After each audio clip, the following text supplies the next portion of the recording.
number 3 of the post-game analysis of the conference championship weekend here in college football. So I've done the Ohio State and I've done the, I guess I've done the Big Ten, I've done the SEC. So let's head into the ACC. That's the one I have on my paper right now. Now, I did not watch this game. I was watching the Ohio State game as an Ohio State fan.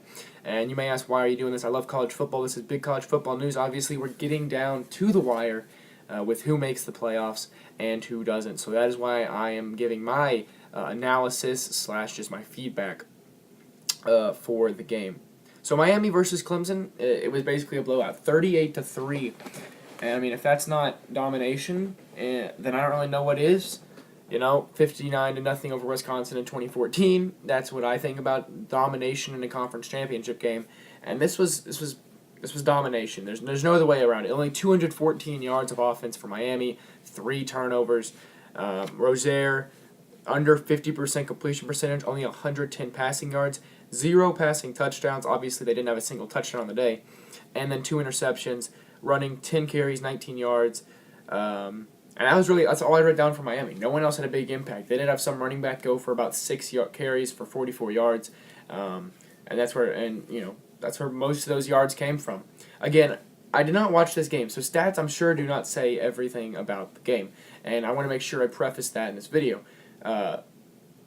This one player could have a huge play, and then just this could have continued to happen. Or penalties could have been big, or some refs not calling penalties could have been big. Not watching the game is huge, but obviously when there's 2 games on, I can only really watch one. And I chose to watch the Ohio State game, so I guess I apologize for that. But Clemson, according to the stat line, Kelly Bryant had a fantastic day. 23 of 29, 252, a touchdown, no interceptions, and he also had a rushing touchdown. 2 touchdowns. I don't think he turned it over. He may have fumbled. I don't know. I know they did have 1 turnover, so someone fumbled for him. 4 different players had a rushing touchdown, though. That's quite the accomplishment. I don't have no running back had a huge day. I think the leading rusher for the team was like 24 yards, but 4 different players had a touchdown running, and they got the job done. I mean, it was a blowout from the get-go. I looked at it, 14-0 with about 3 minutes left to go in the first. It's either 21-0 or 28-0 at halftime. And then I asked, and then 31-0, and then I get the final. That's 38-3. So a blowout for Clemson, and Clemson will be in the playoffs for the third straight year, because they lost to Bama, then they beat Bama.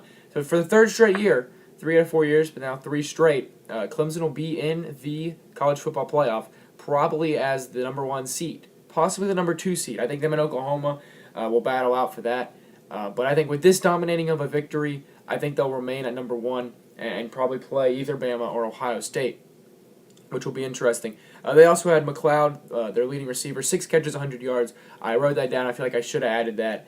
That was that's a pretty good day, 100 yards receiving.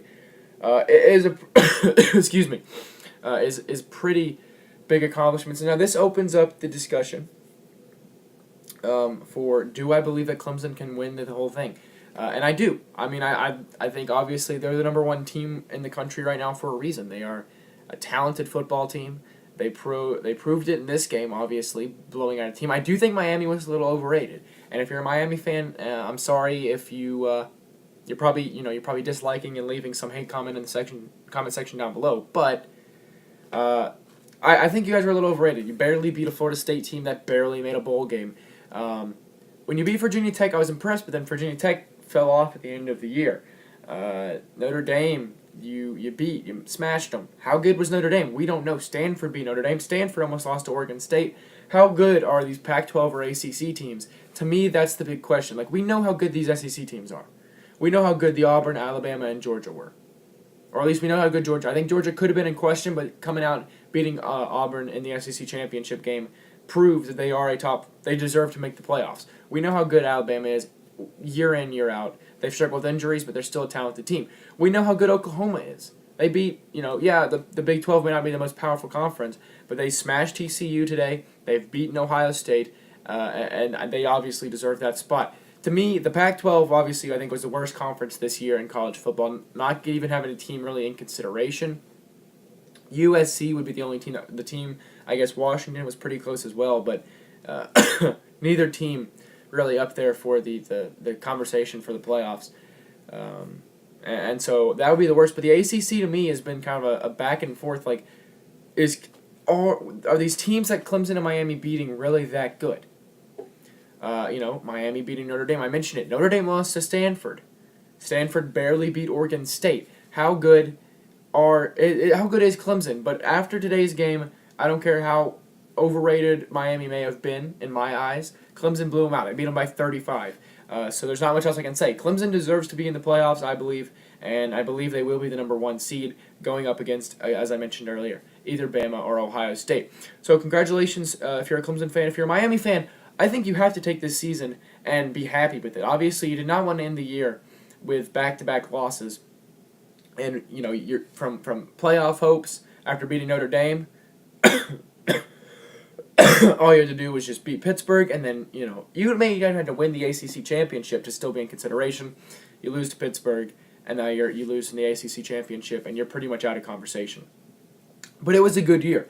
I mean, you were 11-0 or 10-0 at least. 11-0, I'm pretty sure though. Maybe you missed a game, so you may only been 10-0. But 10-0, 11-0, undefeated, and I think you're headed in the right direction for Clemson. 3 straight years, you're back in the playoffs. You give yourself an opportunity to win.